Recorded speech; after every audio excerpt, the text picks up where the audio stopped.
Welcome to our webinar today. I am Felicia Marinol. I have the honor of directing our University of Miami Institute for Advanced Study of the Americas and as a professor at our Miller School of Medicine. I also co-chair the Lancet's Commission on Gender-Based Violence and Maltreatment of Young People. And in Mexico, I'm the founding president of an NGO, Tomatelo Pecho.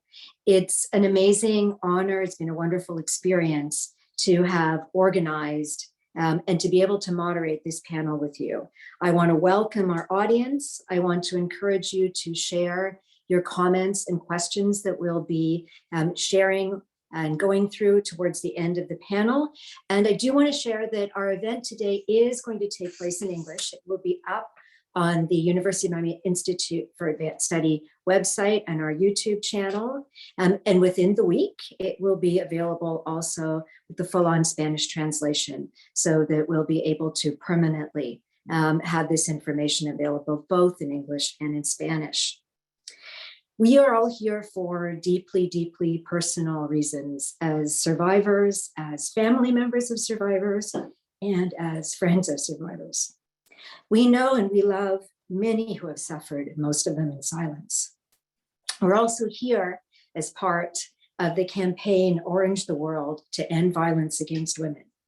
16 days of activism will soon end activism against gender-based violence in women and girls, but our work must go on continually. It is part of the United Nations Secretariat General's campaign, Unite, to end violence against women and violence against girls by 2030. The 16 days of activism center the voices of survivors and advocates who dare, as we do, to envision a world that is free of violence. Allied in this effort, our Lancet Commission on Gender-Based Violence and Maltreatment of Young People is taking part in this campaign in many ways through our publications, our research work, and very specifically through the event that we're hosting today. We hold this event to be able to analyze, capture ideas of an all of society response to this pandemic. We are here today because we know that 1 in 3 women in the world, and we think 1 in 5 children at the very least, are subjected to physical, sexual, and other forms of severe violence. Once we add children to that number of 1 in 3 women, we are speaking at least of 1 billion people who cohabit our world and will only have struggles ahead of them to be able to have healthy, happy lives in which they can attain their full potential. Our greatest worry is that the data we have show that these numbers that are unacceptably high had not changed for a decade, yet in came COVID. And with COVID, we know that a pandemic that predated this pandemic has intensified during the pandemic and will live well beyond the pandemic because there is no vaccine that we know of for violence against women or violence against children. We're going to focus on the Americas region today. We're focusing on the Americas for a number of reasons. We are, many of us, based in Miami, a bridge in our hemisphere, but also we know that while the Americas is on par, shall we say, with those high average rates from around the world, we're particularly worried that the data that we have from the World Health Organization suggests that our rates of non-partner lifetime prevalence and violence are double those that we see in the world. By bridging the very, very strong voices of the survivors here at DEAR today, the advocates, the professionals, the physicians, and those who lead the voices and the organizations in our region, we are sure that we will be able to come up with new recommendations and new ideas, and specifically new ways of being able to move forward. That brings me to sharing with you who our participants are today, and starting with Gloria Estefan, and that is our lead into this symposium, this webinar that we know can evoke change. Gloria is, as you all know, an international superstar, Grammy award-winning singer, actress, songwriter, and author of 2 New York Times best-selling children's books, also philanthropist and humanitarian. In 2015, then President Obama honored Emilio and Gloria with the Presidential Medal of Freedom, the nation's highest civilian honor, presented to individuals who have made meritorious contributions to the United States, to world peace, and to cultural endeavors. She is the founder of the Gloria Estefan Foundation, whose mission is to support charitable programs for disadvantaged children and empower young people through education and opportunity.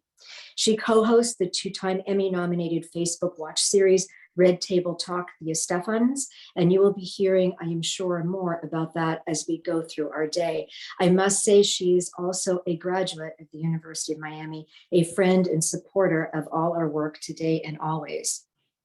Brisa de Angulo is also with us. She is the founder and CEO of A Breeze of Hope Foundation.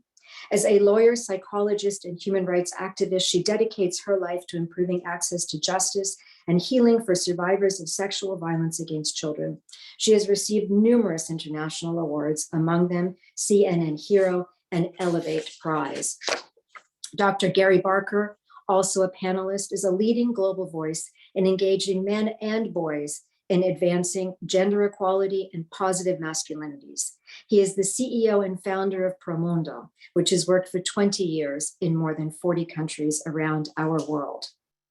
Rosie Hidalgo serves as special assistant to the president and senior advisor on gender-based violence at the White House Gender Policy Council.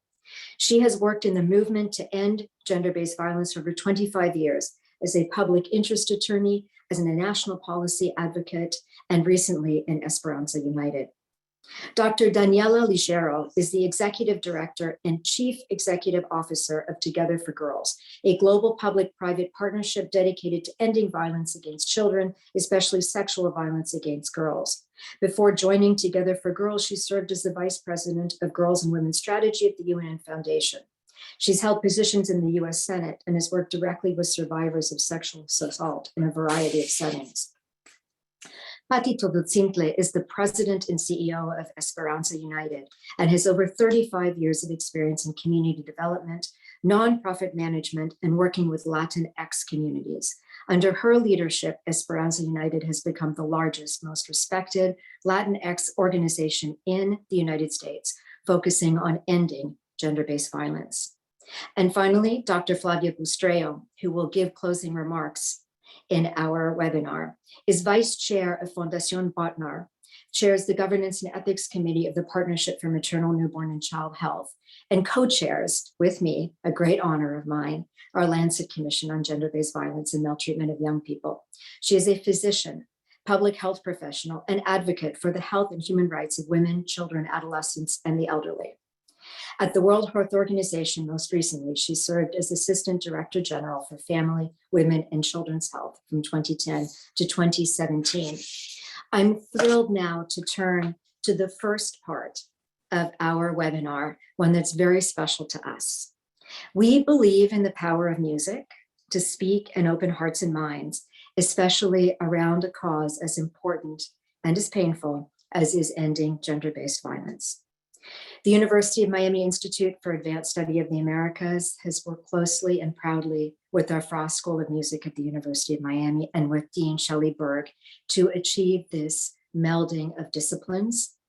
And with that, I'm thrilled to share that to open our webinar, we have Frost School student, singer-songwriter Nansera Wolf, who grew up in Uganda and Ethiopia, has been writing songs since the age of 8, and seeks to bring complex and impactful experiences and ideas to life through song. She will perform an original song that she has written, Avancez, to move forward. Nansera, please. Hello, everyone. I'm Nansera. I'm honored to be here. This is a song about remembering, even though through the scars, that you have a light inside of yourself, and that will help you grow and recover and move forward, avancer. I hope you enjoy.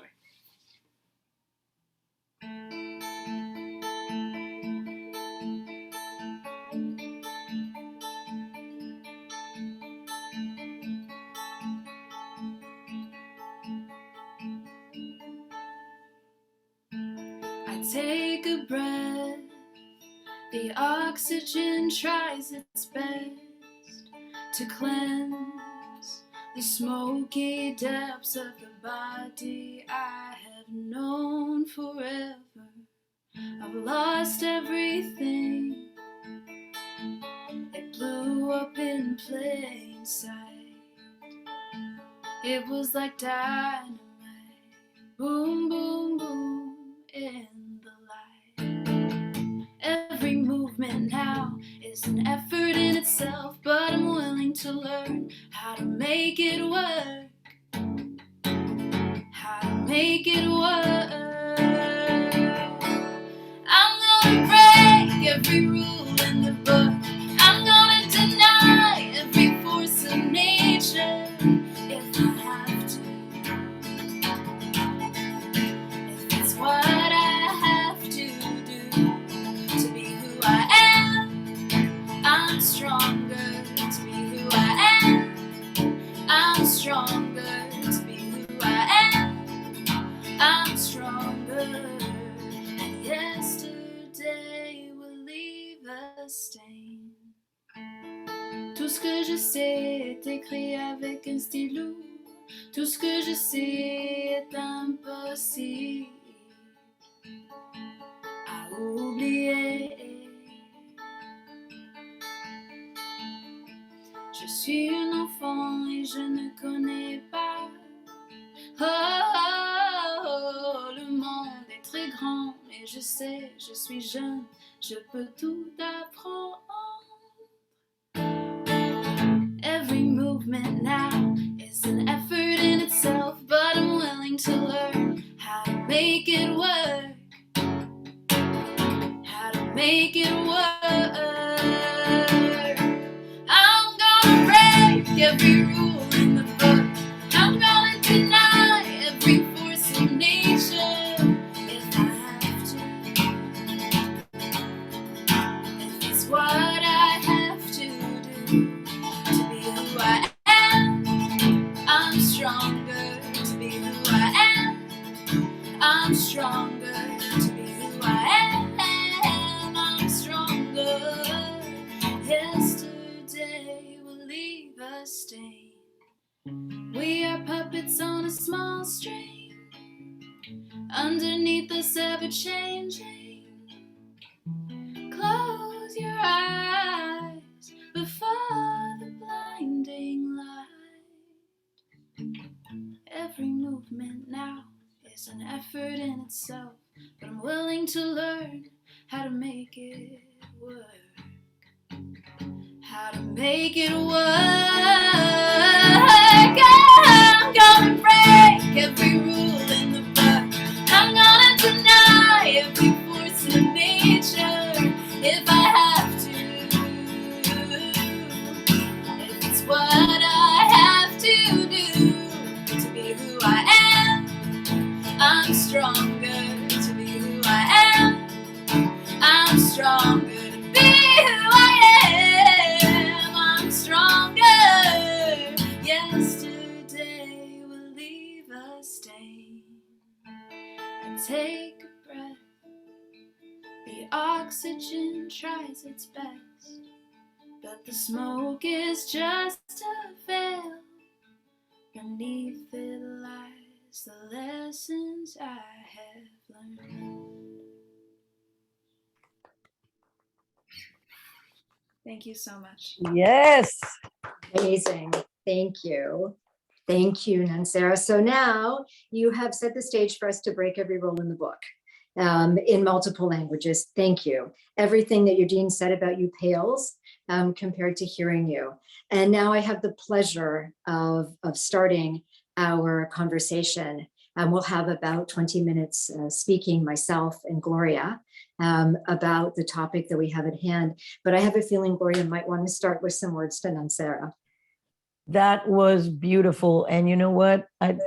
Each one of the lyrics in your song really went deep into my heart, because that's exactly what I've tried to do my entire life. And it really resonated with me. Congratulations. Go forth. It is a privilege to be able to have the ear of the world through music. And I know that you're headed in that direction. So congratulations to you. And I hope only the best You're immensely talented, as I'm sure you already know. Just being in the school proves it. And that was really beautiful. Nancera, thank you. Thank you for such a gorgeous contribution to this conversation. Lori, we're going to turn now to the difficult and challenging topic that we have at hand. And I wanted to start with the idea of breaking the silence and how important that is. We have at least 2 other survivors with us on the panel. And I'm sure, as I started by saying, that there are many of us who have very dear loved ones with us.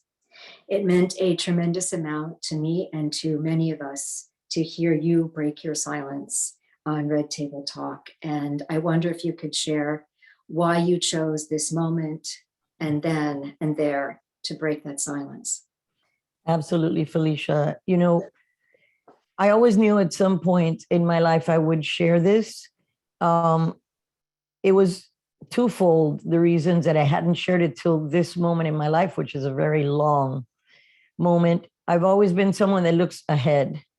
I don't look backwards. I tried each experience to help it make me stronger and just think of where I want to go. So at the beginning, obviously, and it was in protection of my mom. My mom had a really tough time with this situation because for those of you that don't know and didn't watch Red Table Talk, the Estefans, when the topic was sexual abuse, there was someone that was on The Bachelorette, Claire Crawley, that shared that she had been abused by a priest at age 5. And I felt that I couldn't have that conversation without being forthcoming about what happened. My mom passed in 2017. And had she still been alive, I may have waited even longer. You know, predators know how to silence their victims. That's how they get away with what they do, sometimes for years.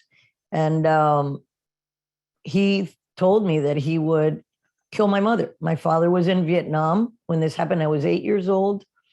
And he said, I know your mom's alone, and I know your father's nowhere around. And if you tell, I am going to kill your mother. So for a moment, I believed him because I felt that he really was insane. I didn't for a moment feel that I was, as many children do, feel that they are at fault for this. I knew that I was in a very difficult situation. I felt trapped. I lost a complete circle of hair from my head. In the anxiety of it all. And then finally, I realized that there was no way that I could allow this to continue. I felt that things were going to escalate to a more serious point, even though at 8 years old, and being from a Cuban family that doesn't talk about anything sexually related, but I knew that it was heading to some place that was going to be very complicated for me. So at 3 a.m, one morning, I got up and I ran to my mother's room and I shared what was happening. She immediately called the police. They came to the house. I talked to them about what was happening. I gave them the name of the person. He was a respected musician in town. He had his own music school.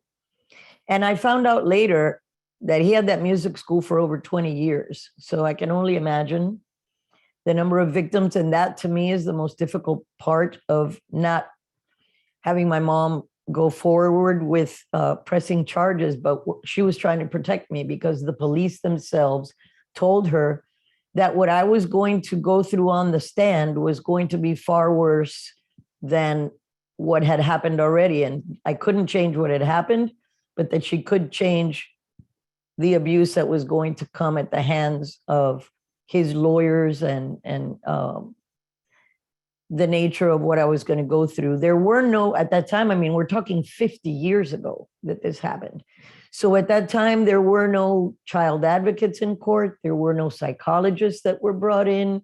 It was, every man for himself. So my mom chose to not press charges. She went to speak at the school. I don't know what she said, because every time I brought it up anytime later on in my life, she would get so upset and start crying that I didn't want to lead her down that path. And is another reason why I didn't share. Another reason I didn't share is because I didn't want him taking my power. My life was happening, it was unfolding, it was growing, it was evolving, it was beautiful, and I left him in the past. But I, deep down inside, I knew that one day I was going to share, because I know that people feel alone in this situation. Some of them feel very, very trapped and don't know what to do about it. Some of them are not believed. Fortunately, my mom believed me completely. Everyone believed me. It wasn't that like some situations where it's a parent or someone in the home that is doing the abusing, that is a complicated scenario for the partner of that person, and it complicates things for the victim, the child. But when my mom passed in 2017, in the first 8 episodes of Red Table, I mulled it over thinking about this, but the subject matter was never dealt with then.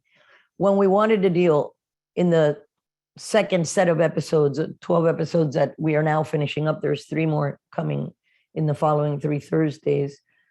I made it a point to choose this subject matter, even though it wasn't until the night before that I actually decided I'm going through with this, because I knew that it was the moment. And I knew that for victims around the world that would watch that show, it would make an impact, and it would perhaps let them realize that your life doesn't have to fall apart, that you can reach your dreams, that you can be a healthy, complete human being despite of whatever may have happened in your past. And those were the reasons that I chose to share. I'm hoping with this share, and it's already happened. Felicia, you reached out to me to be a part of this webinar. Senator Lauren Book reached out to me. She has a foundation as well and has written a children's book that is phenomenal, incredibly important, I think, and very well written. I also was approached by Alexandra Gucci, who has her own foundation dealing with this specific thing, being a victim herself. And what I hope to is, in whatever opportunity I have to speak to victims, to speak to young girls and young boys, to serve as a model for them, or a role model, to realize that the things that happen to us need not permanently paralyze us, and show that we can get through this and we can lead beautiful, successful lives. So I wish, my child heart wishes that at the time I could have tried to stop him, but who knows if I could have, because unless you have hardcore evidence, and these people know how to hide everything that they do, it may have ended up just destroying me further. So I have to thank my mom, regardless, for trying to protect me in the best way that she could. And that's why I've tried to protect her in the best way that I could through the years. I knew that sharing before this, while my mom was still alive, was going to be very painful for her. She suffered from ulcerative colitis and things that anytime that she had an emotional upheaval, she would really sometimes end up in the hospital. That's how bad it would be. So those were my personal reasons for waiting until she had passed to be able to share this. But I'm hoping, and I've seen already countless victims have reached out to me personally on my social media. I've been in contact with them. I can speak with them and have done so. And it's already been everything that I wanted after I shared and hoped for, that I can make a difference further at this phase in my life, and being an example that you can be a successful and do everything you want in your life, regardless of the difficulties we've struggled with as children. So that's my story. If you have any further questions, or anyone else does, I'd be happy to answer. But that's why I chose, and the fact that Red Table is an avenue that we hope will, with every subject matter we touch, inspire more conversation in people's homes and inspire people to come forward. And as in the episode with my daughter's coming out story, that we got countless responses from both parents and kids that were going through the same thing as to how much it helped just to hear someone being honest and talking about the situation. And communication is key. It was one of my majors, psychology and communications. My music has served that through the years. I've wanted it to inspire.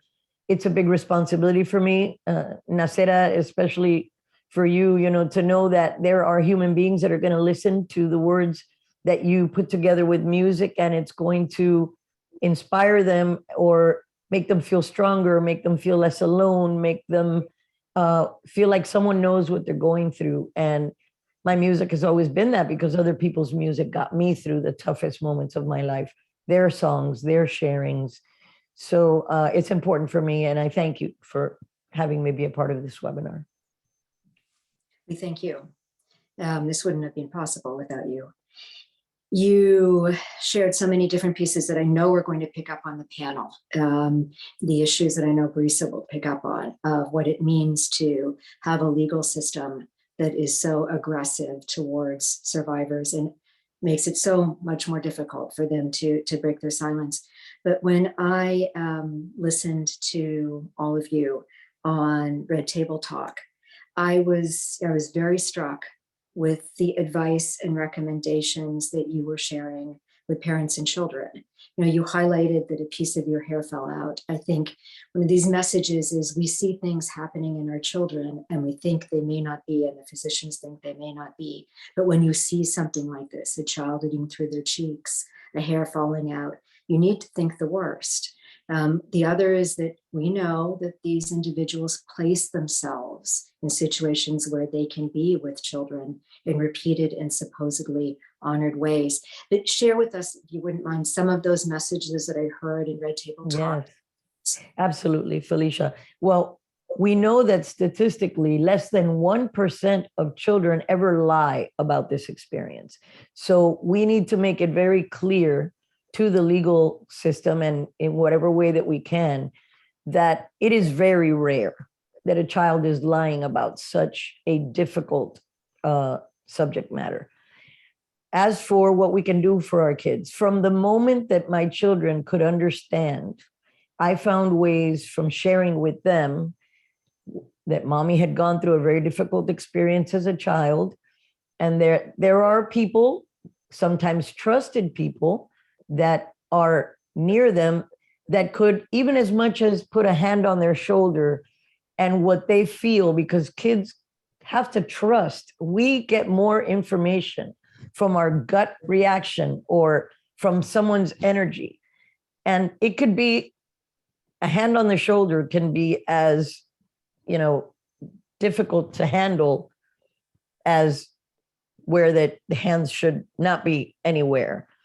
Give them very strict rules about who's allowed to have access to their body, whether bathing them or whatnot, and tell them that no one absolutely has any right to touch the parts that are private on them, that they should trust their instincts, and that never believe anyone that says keep this a secret, that there should be no secrets between a child and their parent, that you will believe them, that you will be there for them if they were to share anything of this nature. We have to open their eyes, unfortunately, at a very young age, which is why I love Senator Book's book that she wrote, because it's written in a way that is not graphic, but children that haven't experienced it will open their eyes a little bit, and those that may be going through it and are afraid to share will realize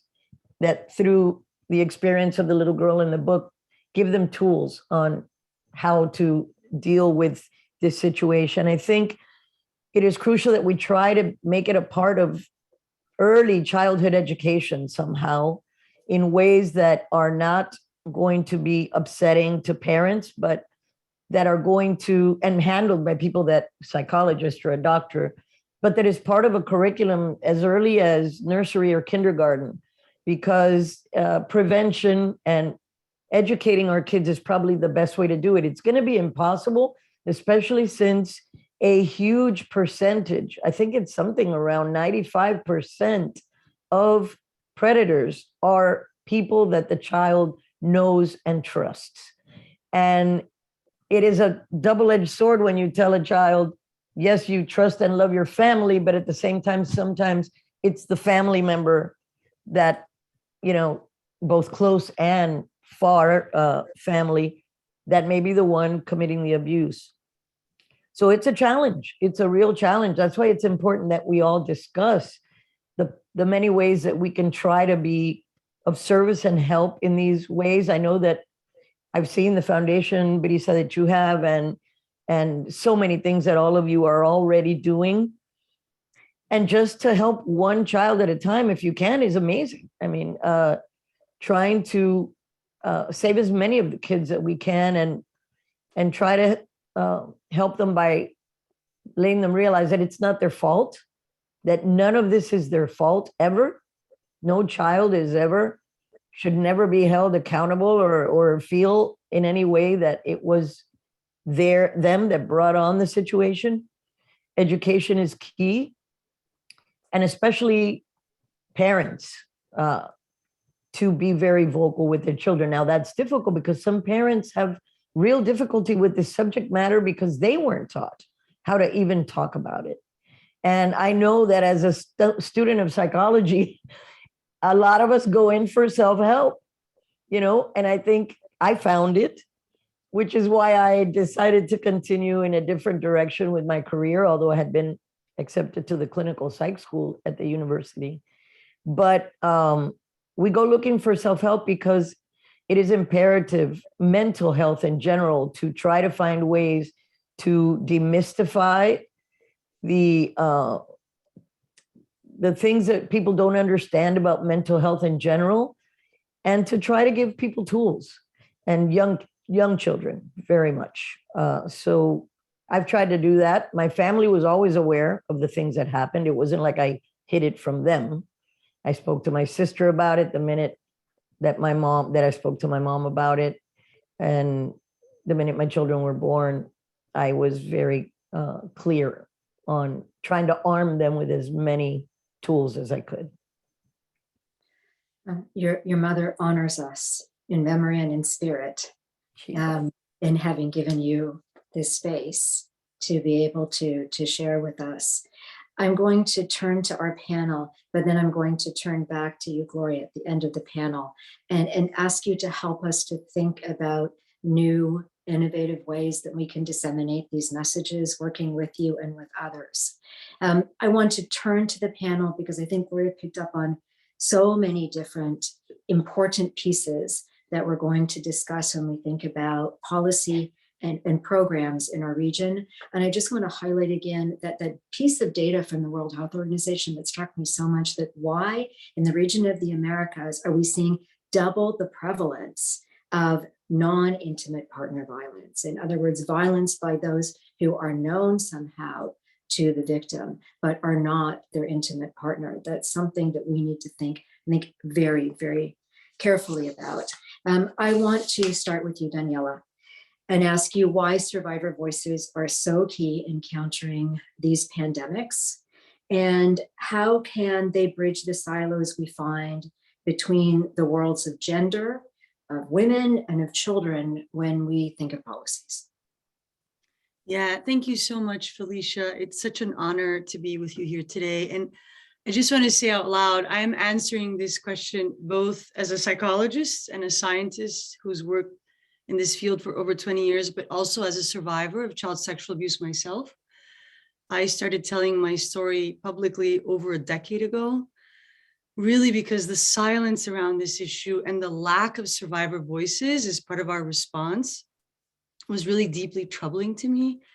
And so, Gloria, I want to say special thanks. I know in my bones how hard it is to go public with a big P around our own stories, but I just want to say voices like yours are so powerful in terms of breaking the silence, raising awareness, and creating hope and change. So thank you, thank you, thank you. And yeah, survivor voices are important for every successful movement that's been able to create real change, whether you think of HIV and people living with HIV coming forward, or Mothers Against Drunk Driving coming forward and helping to reduce deaths. I mean, I think one of the things that we are starting to see more and more is that you have these kind of survivor movements popping up all over the region in the Americas, in part kind of influenced by Me Too, but really showing that, first of all, violence is gendered. And I'm glad Gary's here because he's going to talk a little bit more about, men's violence against girls and women and how so much of this violence is actually gendered, but also that it affects every single age. So you have to look at it across a life cycle. And the more you have survivors coming forward and talking about their experiences at different moments in time, whether it's as children like you and me, Gloria, or as adolescents, or later on in their lives, you begin to see the commonalities around a lot of this violence. And so I think there's a power in survivors coming forward that really shows that all of this is connected and that we're talking about cycles of violence that cut across the lifespan.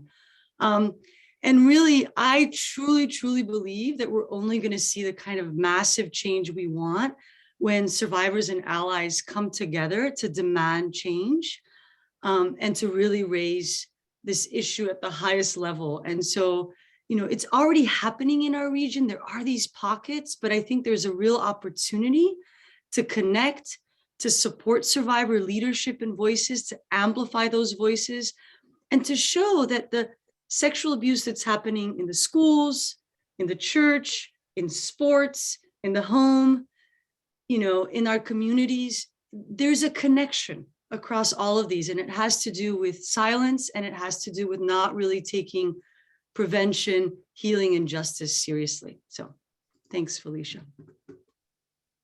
Daniela, thank you. And thank you for continuing to, bridge those worlds so that we can hope that a child who's a girl has access to what a woman has access to, but is still treated as a child. I want to ask Brisa, how did your journey in breaking your silence lead to developing an integrated model? And how did it bring you to create a Breeze of Hope? Thank you, Felicia. Thank you so much for having me here today and talking about this very important, difficult topic, but very, very necessary topic.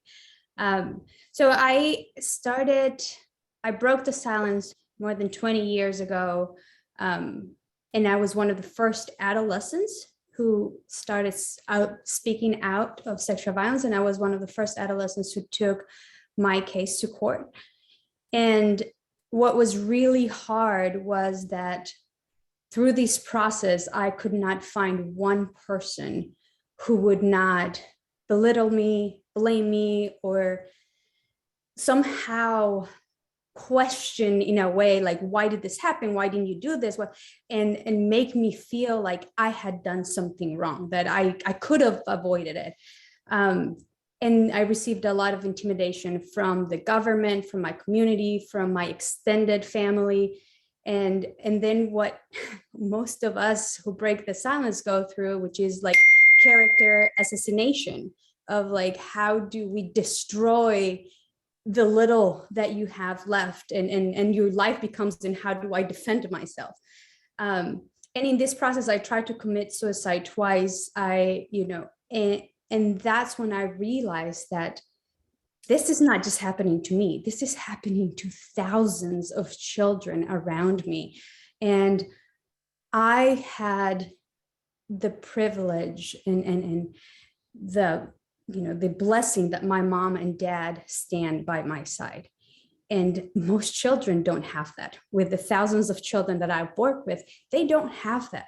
And I knew that I had to become the change that I wanted to see, that I was the person I was waiting for, and that I was going to dedicate the rest of my life to make sure that no other child has to experience what I did. And so I was 17 years old and I said, I don't care what I do, even if it's a small room, just to tell you, I believe in you and you're not alone, because I wanted to hear that. I wanted someone to tell me that. So we started like that, and it was the only program in the entire country. And once we opened the doors, people started coming and flooding the doors, and I knew I had to do more. And that's when we started doing like the legal, psychological, social program. And now it's become a very robust, multidisciplinary program that has been recognized. And so there were two things that I wanted to focus. One is like justice cannot be a more traumatizing process. Seeking justice cannot become one more thing to destroy the victim.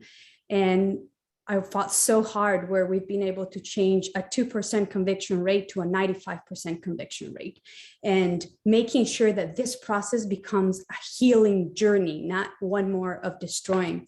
And the second one was, I want true healing, not just masking that my depression is okay for a little bit, and then anxiety, and then something else, and then something else. I want true healing where you can feel alive, where you just love being alive, where you can feel the air and just love it, not just surviving. So how can we create modalities and therapeutic services that really makes you feel like I love being alive, not just masking, not just surviving, not just going on moving from with life. So it's my personal experience with the thousands of children that I've been working, and then also going through learning and university, master's, doctorate, to be able to equip myself with the tools that I need.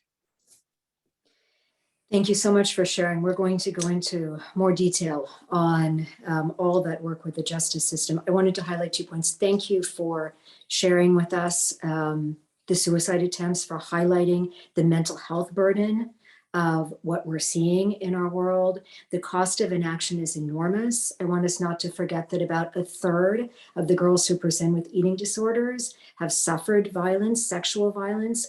We are facing not only the risk factor, but the effects of this risk factor that are costing our societies as well as these individuals. And that's a lot of what we are sure we need to do something about.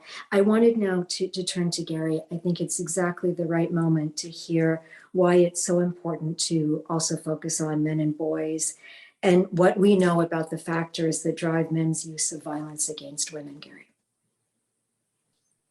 Thanks, Felicia. And first I want to start off just saying I'm in this field and have made this my life's cause because I listened to and heard survivors, brave survivors like yourselves, who told their stories. I moved to Brazil, where I'm based for a short time now, 30 years ago, working with women who were helping girl survivors of sexual exploitation recover their lives.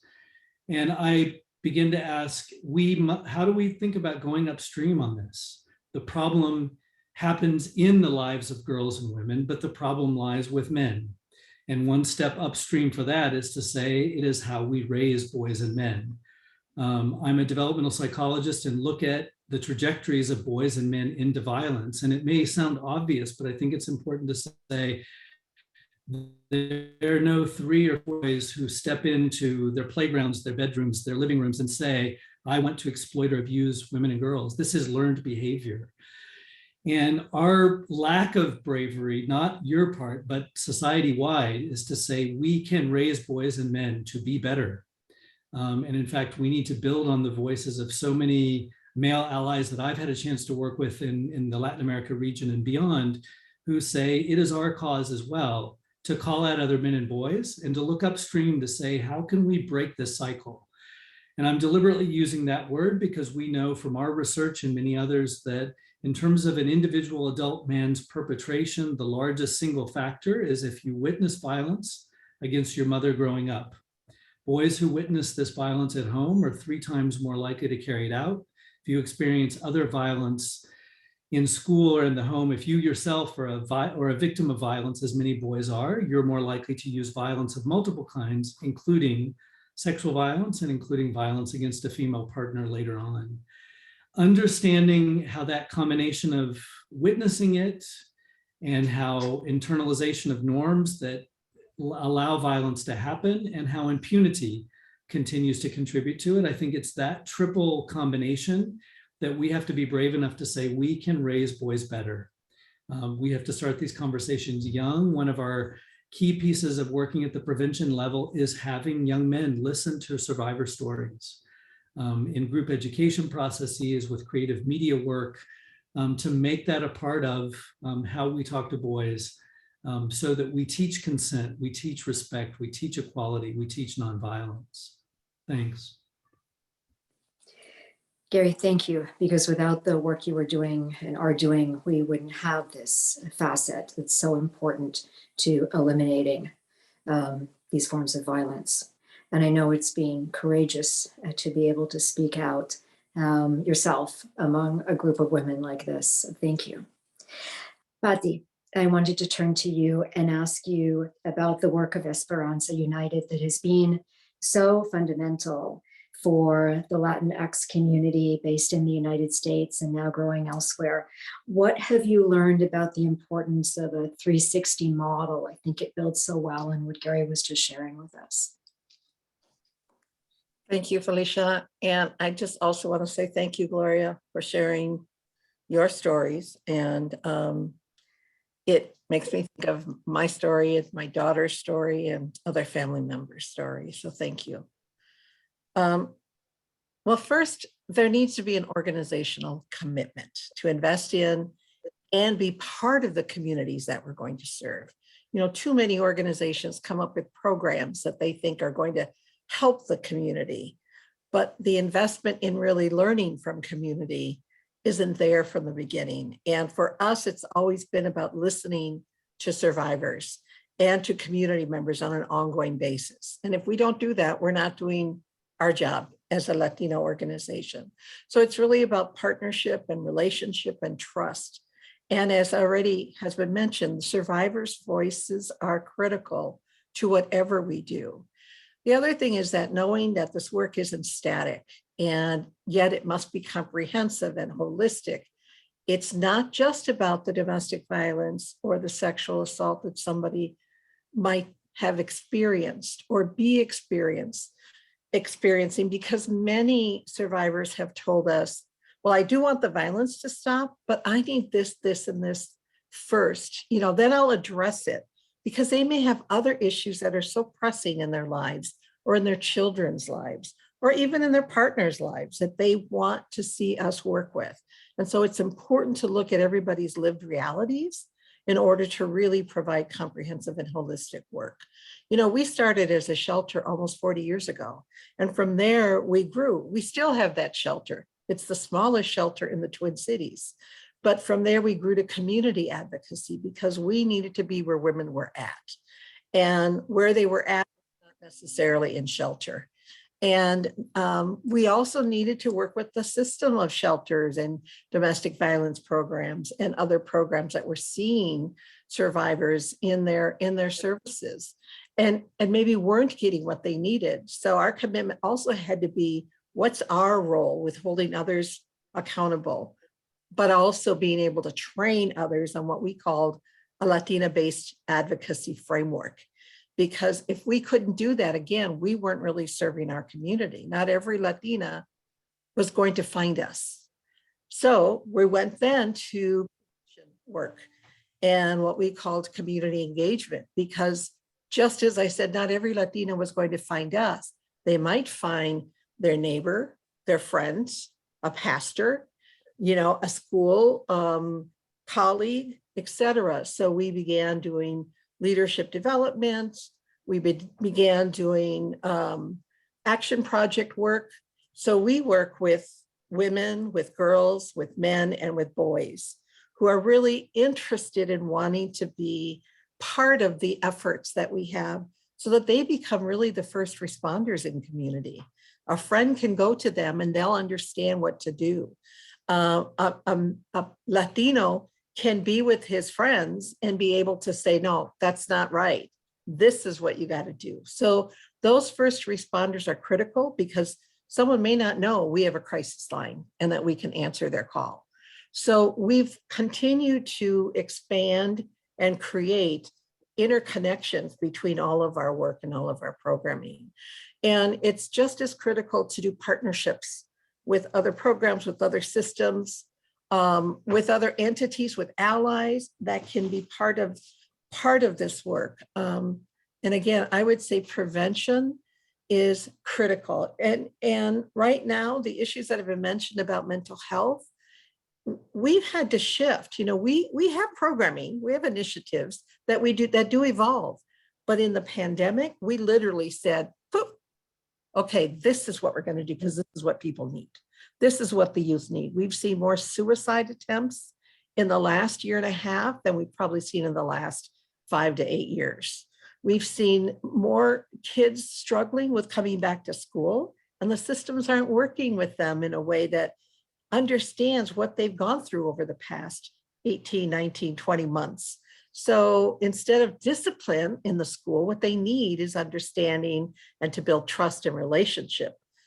So I think being able to do this work on the ground and yet recognize that we have a responsibility nationally as well, which is why we became a national resource center so that we could look at the policy issues and the research issues and training across the country that would hold other people as well to up to speed with what's needed. Betty, thank you. And you highlighted your hotline. I know that for many who are listening, these are very triggering issues, and that if, and you may feel that you want to reach out or need help, that Esperanza United has a hotline, that Brisa's organization is working throughout Latin America, that Together for Girls is there, that there are many opportunities, and please do reach out. I want to turn to Rosie Hidalgo. Just before doing so, I want to recognize someone at the University of Miami who has made so many of these contacts and this work possible, which is Carrie Bettinger Lopez, who I'm hoping is listening in. And we want to thank you for all that you are continuing to do to make this possible and the opportunity to work with you. You introduced us to Rosie, and we are thrilled that President Biden has created this space. We're thrilled that you're there working with him on the US's first national action plan to end GBV and violence against children. I know it's going to be released next year. And so we want to be helpful. Tell us how we can be helpful as academics, as advocates, as survivors. What can we do to make this stronger? Great. Well, thank you so much, Felicia. It's really a privilege and an honor to be with all of you here today. And thank you so much, Gloria, for sharing your story and your message of hope and of solidarity. And really, we see how far we've come as a nation in addressing this because of the courage of survivors, the leadership of survivors, and ultimately a vision of survivors of a world without violence. And so for President Biden, this has been a lifelong issue. As the original architect of the Violence Against Women Act back in 1994, he too shares how his own journey as a senator and now as president has been so influenced by the stories of survivors. And what more can we do in society and in the role of government to prevent and improve the response to gender-based violence? So as you mentioned, Felicia, President Biden appointed or really created the first ever White House Gender Policy Council. That has not existed before, because we're trying to say, how do we recognize where we've come, but we still have more to go? And what does it mean to really develop a national strategy on gender equity and gender equality?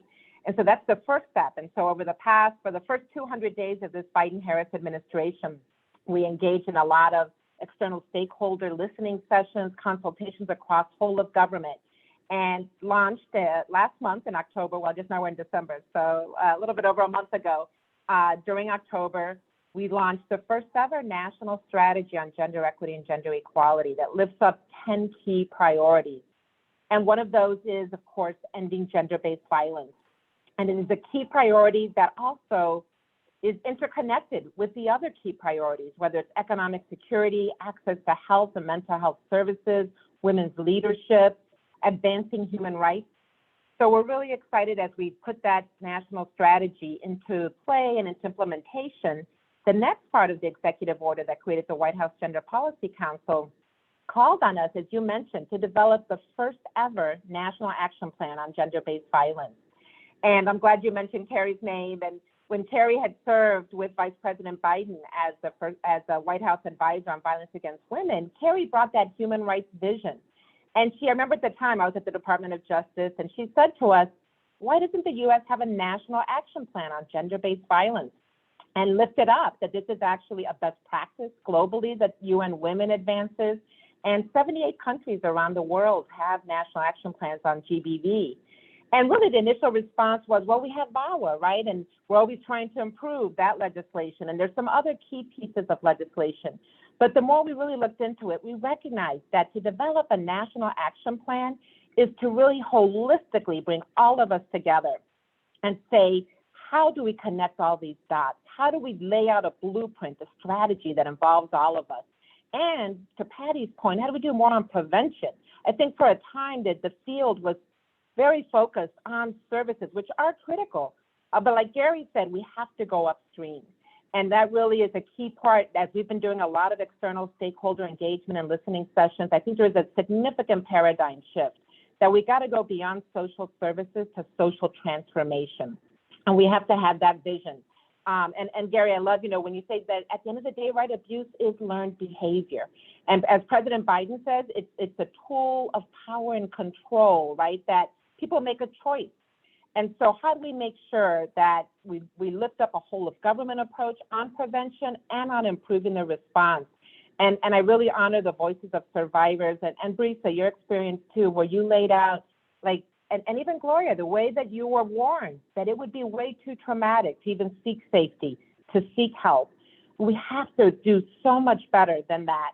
And I think we're making more progress in what it means to have trauma-informed approaches and more holistic pathways. Some people want to engage with the criminal legal system, but there's also many different pathways to safety, to justice, to healing.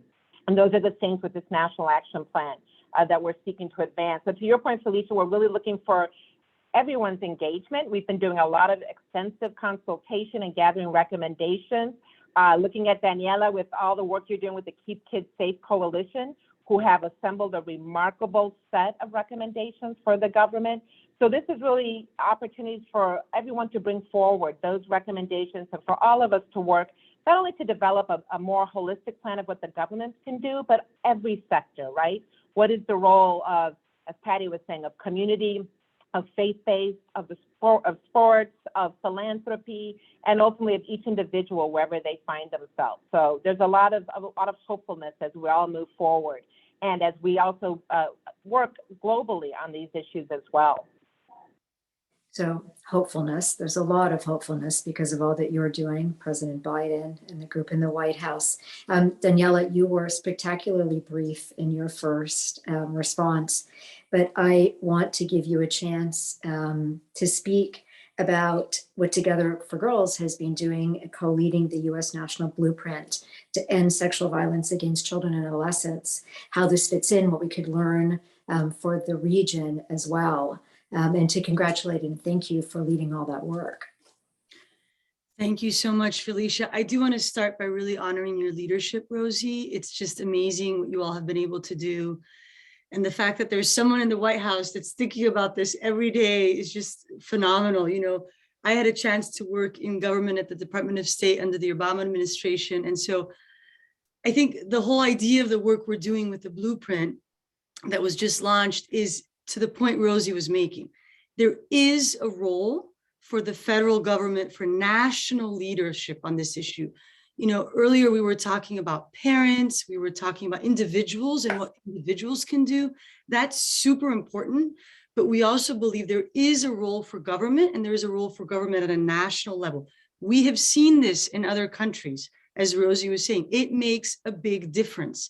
And so what we did is, and it wasn't just Together for Girls, it was a group of 10 leading organizations in the US who care about sexual violence against children and adolescents, together with groups of survivors from around the country, as well as many other coalitions. For 2 years, we listened, we brought forward recommendations, and we put together this blueprint that was launched last year that has recommendations for what we think the federal government should be doing, both the executive branch and Congress, on the issue of ending sexual violence against children and adolescents.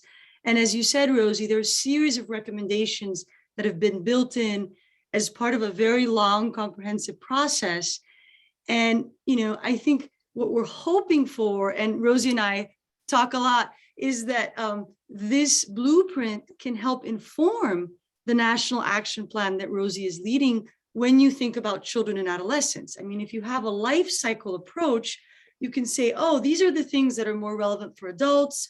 These are the things that are more relevant for adolescents. These are the things that are more relevant for kids. And how do you bring it all together? And so we have used the framework of prevention, healing, and justice as the three important components that need to be there. And just to give you some examples, under prevention, one of the things we're calling on the government to do is make sure that there is education starting early on for kids, for adolescents, and for adults who interact with children around child sexual abuse.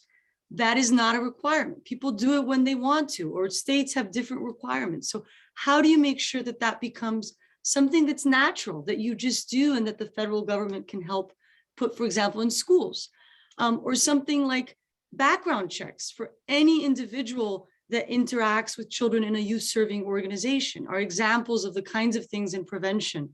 In terms of healing, the support to the organizations, Patty, like the one you're leading, community-based organizations that are working in communities that can really bring healing, mental health support, especially for the most marginalized, so that once there is sexual violence, there's a way to intervene, to help heal, that is culturally relevant and that really meets the needs of those families and communities, thinking about mental health as well. And under justice, a few examples include ending statutes of limitation. We have seen, and this, Felicia, goes back to the issue of the region. Many countries in the region, Chile, Colombia, many others, have eliminated statutes of limitation when it comes to sexual violence crimes, so that, even if you wait a long time, you can still, if you so choose, press charges. That is not true in the US. It happens state by state, and we believe there is a role for the federal government in terms of incentivizing the end of statutes of limitation. So really, it's been a labor of love, and we do hope it'll be helpful to you, Rosie, but to the community at large to say, okay, if we really mean business, these are the kinds of things we need to do to end sexual violence against children and adolescents, and it's grounded in survivor experiences and voices. Thanks. Thank you, Danielle, and congratulations on the incredible grant that you've just received as well for Together for Girls. It's amazing. We're very happy about that. Brisa, I think really, Daniela gave the sort of ideal lead into this very difficult and painful topic. And you were beginning to speak about it, that as a lawyer, you've taken your own case forward. We know that prosecution is such an incredibly painful process, and it's part of the reason why women don't break their silence, girls don't break their silence, families choose to protect their children in other ways. What are the most important interventions, thinking particularly about Latin America, that we need to push forward to change that? Yes, I think there's several things that need to change, but I want to focus on two, and one of them was touched by Gloria at the beginning, is the impact that it has on the parents of the child. And we've seen it over and over, and even in my own case, one of the most painful things is to see how it hurts your mom, how it hurts your dad. And it was the same thing the aggressor would say, it's going to destroy your mom, it's going to destroy your dad. But when we think about taking cases to the legal court, we cannot separate it from providing services to the child and the family of the child, the non-offending family, because what happens is that the legal process is so long, is so difficult, that the person is exhausted, and in the process they're destroyed, and nobody thinks about how much it takes. Maybe we have a psychologist on the day of the trial, but it's a whole process where the child and the family needs to have a healing journey. They need to be able to see this aspect of legal just as one small component of healing. I've seen so many children recant their stories or minimize their stories just to prevent the pain from parents. So we need to focus not only on the child, but on the support system of the child, and we cannot separate it from the justice system. The second thing that I would say that is really lacking is the lack of awareness and knowledge from people who work in the legal system. They want to treat sexual violence as any other type of crime. And the type of evidence that we have, the type of witnesses we have, the type of victim and aggressor we have are so different and affect it, even the way they produce the testimony. They're going to contradict themselves. They're going to appear as every way possible that they're lying, but that just shows that they've been traumatized.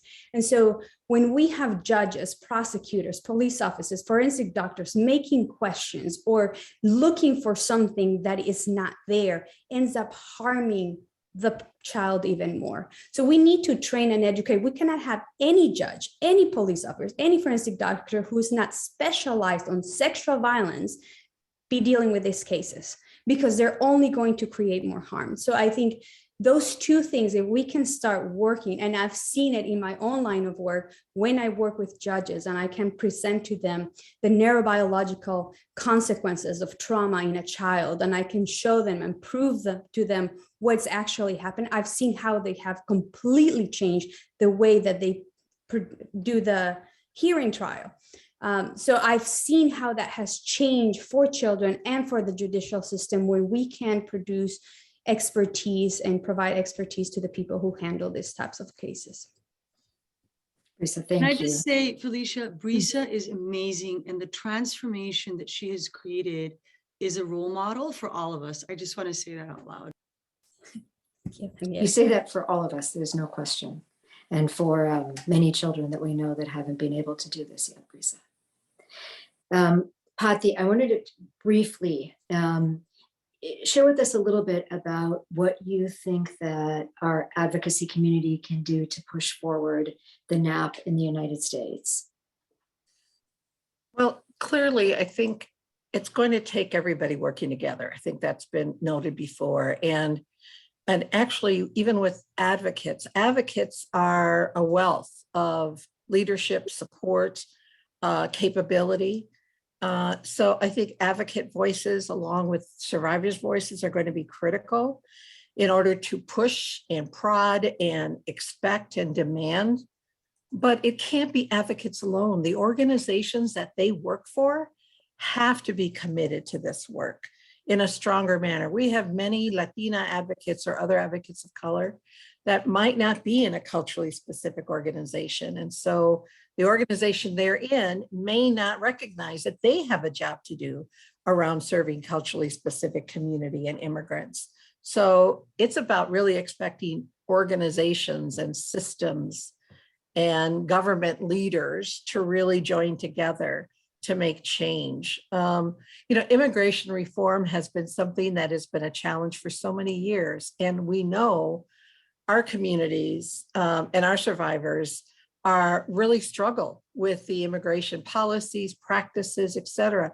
COVID exacerbated that reality. And now we have survivors and their family members who have struggled to even get back to what is normal because they have been under so much trauma during COVID. And so it's really about understanding comprehensively what the COVID pandemic and the toll it has taken on our communities really means. And mental health is, I think, a critical, serious situation in our communities. I just saw the article by the Surgeon General about mental health being such a critical aspect of what's impacting, especially culturally specific survivors, immigrant survivors, and communities of color.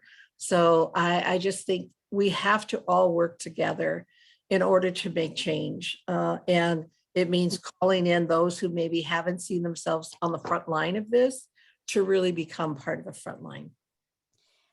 I'm going to give Rosie a chance to respond to all of this before we turn to Gloria. But Gary, I'd like you to share with us, what do we know? What are the successful initiatives around this issue of working with boys and men in the Americas? Yeah, I mean, there's a rich experience in Latin America, and and I think can even say some of the pioneering work that's been taken and adapted to other parts of the world.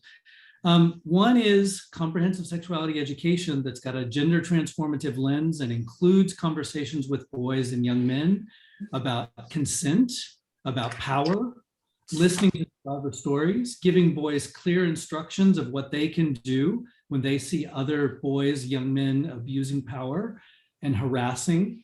The challenge, of course, is the political will to use those words, gender transformative, comprehensive sexuality education.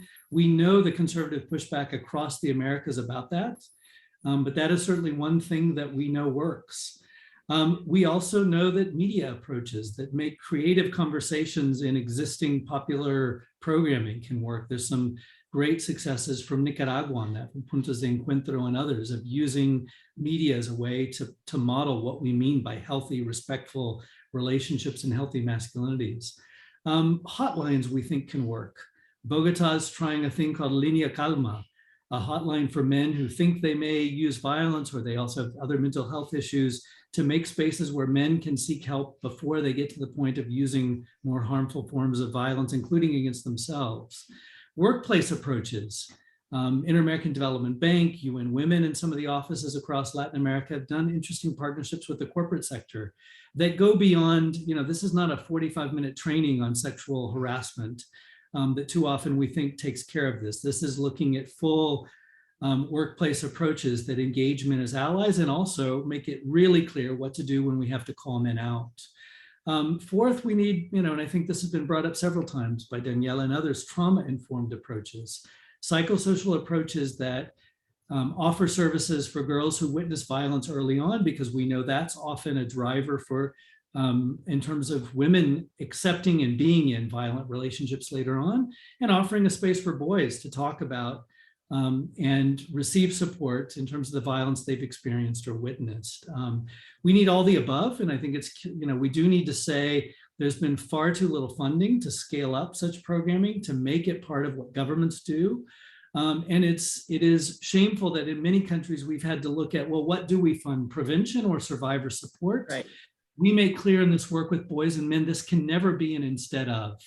And whether that's perpetrator supported programs, which we think need to exist as well, or perpetrator accountability programming, this has to be part of comprehensive programming. Never should the funding for the work with boys and men take away funding for survivor support. So really the kind of creative and meaningful funding packages that need to be in place, and getting governments to really take this to scale. And I think we have to say that too much of the work with men and boys has been a one-off. It's been a one-off talk, as if somehow we can handle the issues of power and patriarchy in a one-off conversation or a 10-day campaign. This has to be much deeper, and together with all of the work that must be funded and scaled up to support women survivors. Gary, you just answered one of the questions that has come through, and that was, how can men and boys be empowered towards healthy manhood separate from subjugating women and non-binary persons? And we'll get back to the other in a moment. Rosie, I want to give you the last word in this panel, because you have such an important opportunity to have all of us be more engaged with you, but to tell us a little bit about where this work is going globally in the White House. Okay, well, thank you so much. In terms of, and thanks to everyone, because really this is all our work, and even the commitment of the Biden-Harris administration is reflecting all the input that was received during the transition and all the efforts that have been made to really set forth a North Star for how we can go forward, both domestically and globally. So I'm glad you brought that up, because even our national gender strategy on gender equity and equality, with each of the 10 key strategic priorities, we set forth the importance of accomplishing this both domestically and globally, and better aligning those commitments. And so just like we're developing our first national action plan on GBV, we do actually have a U.S. strategy to prevent and improve the response to gender-based violence globally that was developed during the Obama-Biden administration. It was last updated in 2016. So we are working very closely with our partners at the State Department, Global Women's Issues, and with USAID with their gender development components to really do right now a lot of additional robust external stakeholder consultation, both here in the US with organizations that work on the global level, but also globally, getting input from others for how we can better update and take to the next level our commitment to be good partners globally in advancing this work. And in fact, just today we had the Democracy Summit kickoff that you may have heard about in the news. And we had some excellent dialogue with global partners on this very issue and forming stronger solidarity and really sharing what works, what are some of the lessons learned. There's a lot that the US can learn from what's happening globally. Just last week, I had a chance to participate in an event that the UK hosted with Kenya, lifting up a lot of promising practices around prevention. And this is part of a GBV coalition that was formed as part of the Generation Equality Forum that Mexico helped lead. It was Mexico and France this past summer in July in Paris that brought people around the world to talk about this commitment to advancing gender equality. And from there have launched this GBV coalition globally. So we're really excited for the US to be a part of that. And even in preparation for our own national action plan, in coordination with the Council on Foreign Relations, we did a consultation to hear from Argentina, because civil society in Argentina has done a massive amount of mobilizing that brought about their national action plan on gender-based violence, as did South Africa.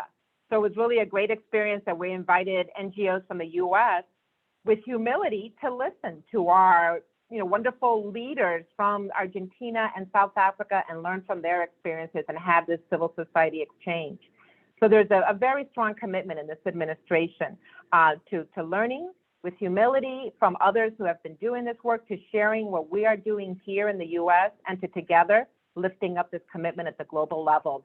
And really seeing that with a lot of our foreign policy and a lot of opportunities to engage globally, that we continue to integrate this gender equity lens and this commitment to preventing and ending gender-based violence.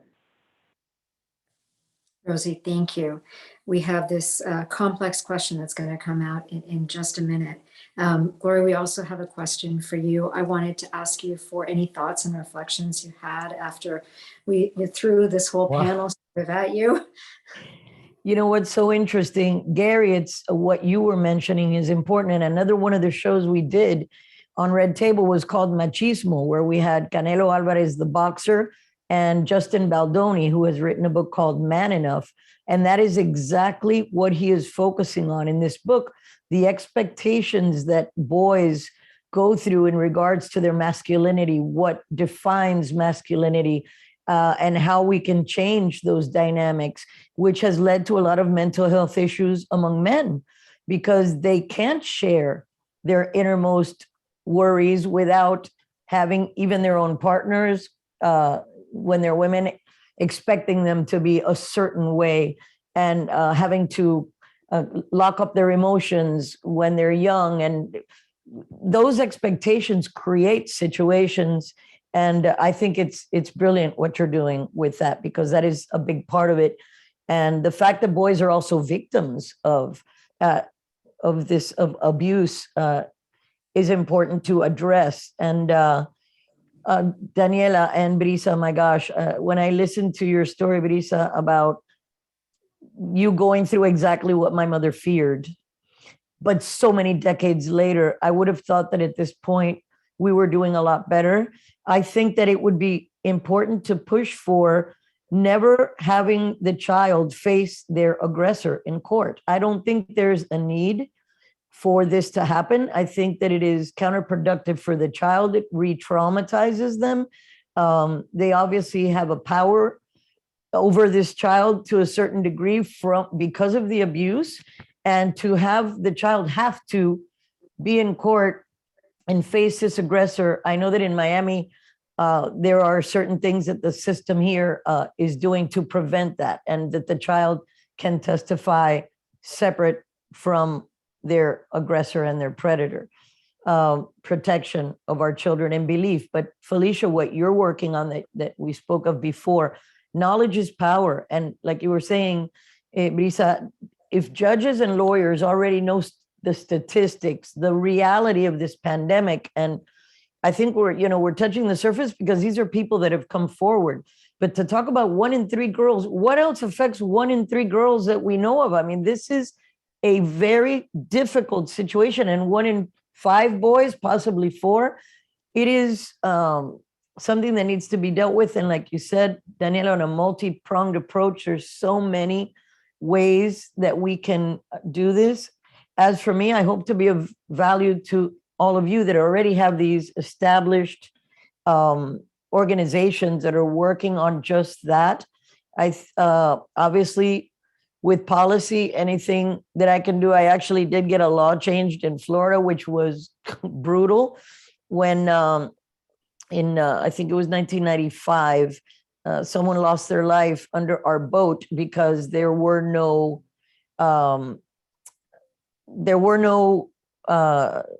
nothing, no set standards to teach people on a wave runner. You know, in Florida, we are a big vacation and boating place. And I actually got a law passed where you have to take a course in order to drive a boat, because young kids a 14-year-old could get on a 30-foot boat back then without any license. So I know how difficult it is to change laws, and it took a lot of commitment, and all of you are being instrumental, and Ms. Hidalgo as well, to have someone in there working on this plan is crucial. I'm here to be of service in whatever way I can. And if there's a place where you think you can fit me in, I think at this point in my life, I already have a foundation that focuses on certain things, people that fall through the cracks. And I really wanted to be instrumental in spinal cord research, because I suffered an injury that left me paralyzed in 1990, and I am one of the fortunate ones. But you have organizations that are already on the front lines and doing things. And if I can be of service in just speaking to survivors, young kids, to give them a hope for their future, because as you mentioned, Brisa, they victimize you again when you come forward and try to tell your story, which really deters a lot of families from moving forward with prosecutions. Parents seeing their kids victimized, you're going to say, hold on, this isn't worth putting this person away for other people not to be victimized if my own child is going to be brutalized to this level. So we do need to work on so many different fronts. And this is a great thing that you're doing, that you've organized, Felicia, because you have to start somewhere. You've all started in your own ways, in so many important ways. And I feel honored to be among you here today. And I thank you for including me in this, and hope that we can further work together at some time in the future. I don't think you're going to be able to get rid of us now. That's probably where we're at. I'm there. We need you there. I wanted to highlight, you mentioned, you were, I think, referring to, for example, to Christie House here in Miami. Christie House, exactly. But I wanted to share with the group that our state attorney, Catherine Fernandez Rondel, sent a letter of congratulation and thanks. She has been such a force in this. And to say that we are looking forward to being able to do more webinars. Thanks to Gloria, I'm hoping with Senator Book and with her family and the foundation, hopefully reading that incredible children's novel. Amazing book. It's an amazing book. So we need that, and we're looking forward to being able to continue to do that and to use the University of Miami platform, because we are dedicated to this and other causes. We have a couple of very interesting questions. Some of them probably too complex to be able to deal with in what's remaining in our time, but I do at least want to honor those questions, share them, and have us think about these in our future work, in our future webinars. One is quite direct, asking how can trans and non-binary persons be included in this largely gendered binary conversation? And I think we keep facing this and using the term gender-based violence, violence against children. So I promise that we will go back to this, but I will see if anybody has something specific to say there.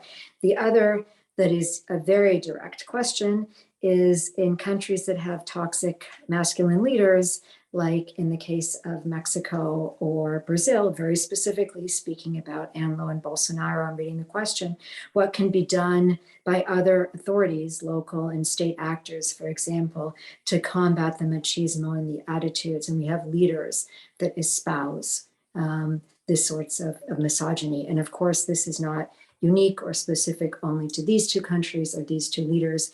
We have seen it repeatedly, including in the country in which I am now living, in the United States at times. So those are two complex questions. We don't have very much time left before we turn to Flavia, but Rosie, if you're sticking your hand up on this, I wasn't gonna put you on the spot for it, but go ahead.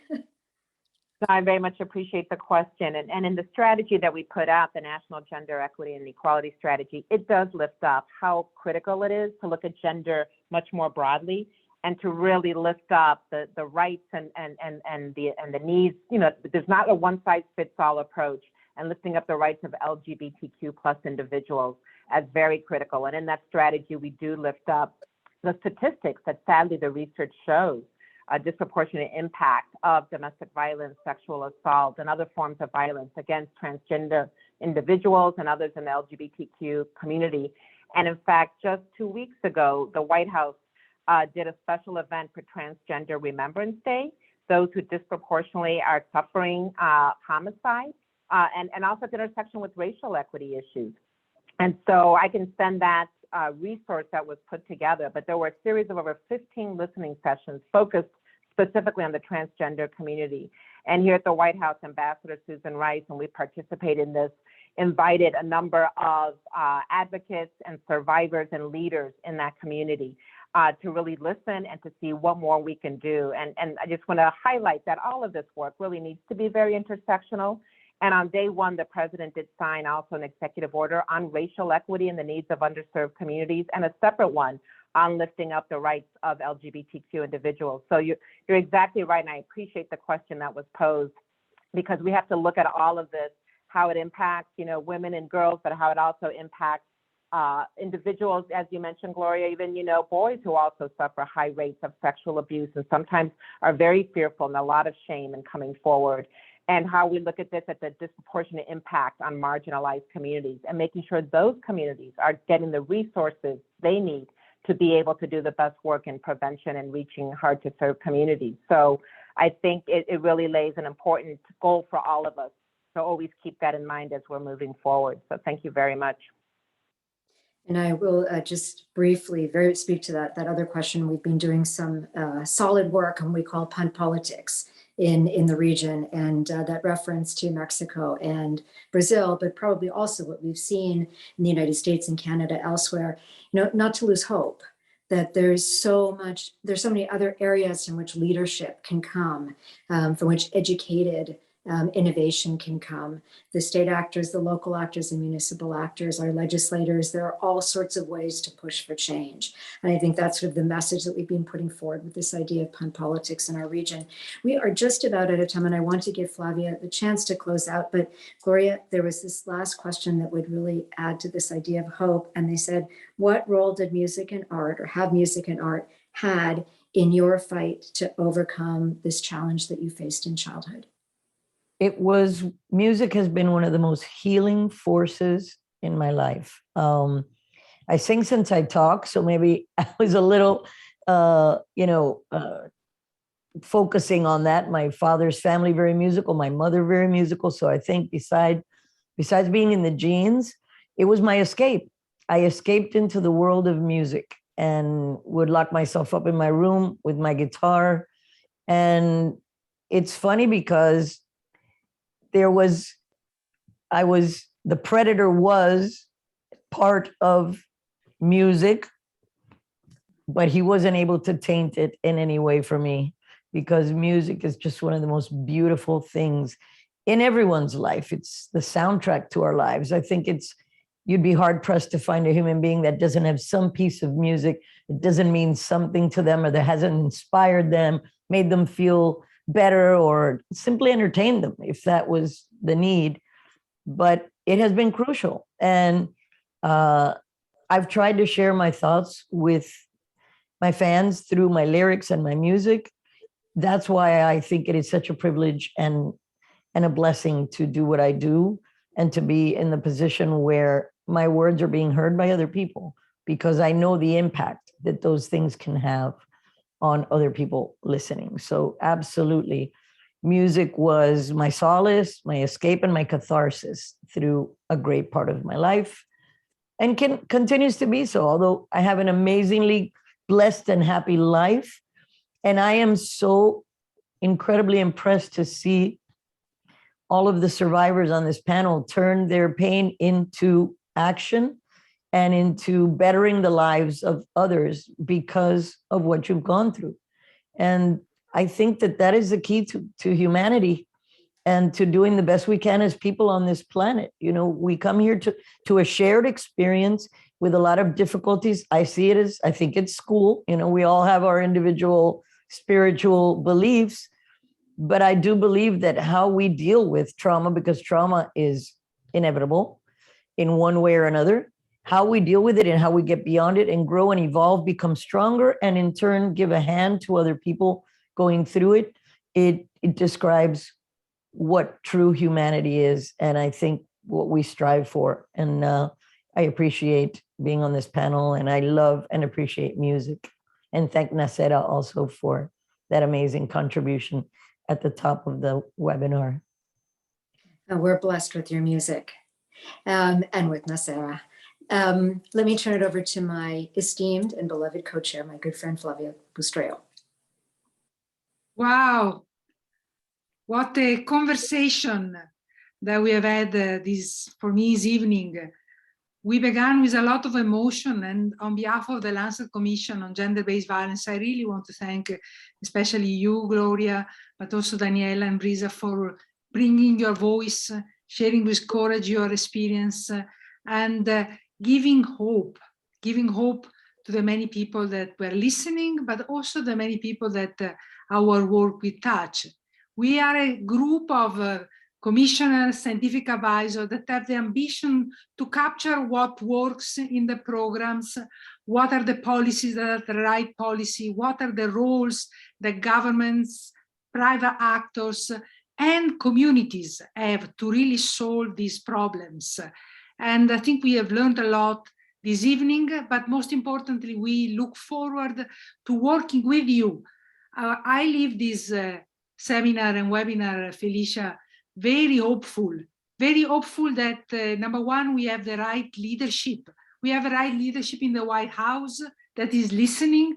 We have the right leadership among the survivor voices that we have gathered here, the many organizations that are working at the community level, Esperanza United, your organization, Brisa, very many groups that are really breaking that fear and stigma on the voices of survivors. So I leave with a lot of hope and a lot of encouragement that our work together can actually make the difference. And I want to thank you, Felicia, for steering us through this conversation, and also thank very much the team that works with us at Miami University and with the Secretariat of the Commission that has made this conversation possible. This is a great closure and a great event for our activism. And I really look forward to bringing this experience that we capture in a written form and in a shared form that is evidence that trigger policies and trigger action to change this reality. Thank you so much again. Back to you, Felicia. Well, those were the closing words of thanks to each and every one of you. We could not have had a better gift than all of you to begin to think about the year ahead after closing the 16 days of activism, the rest of the next 351 days that lie ahead of us, more or less, to continue to do this work. It's an honor, and I am more grateful than I can openly share for all that you do. Thank you.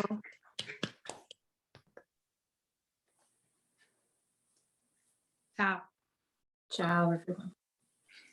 Bye. Bye, Gloria.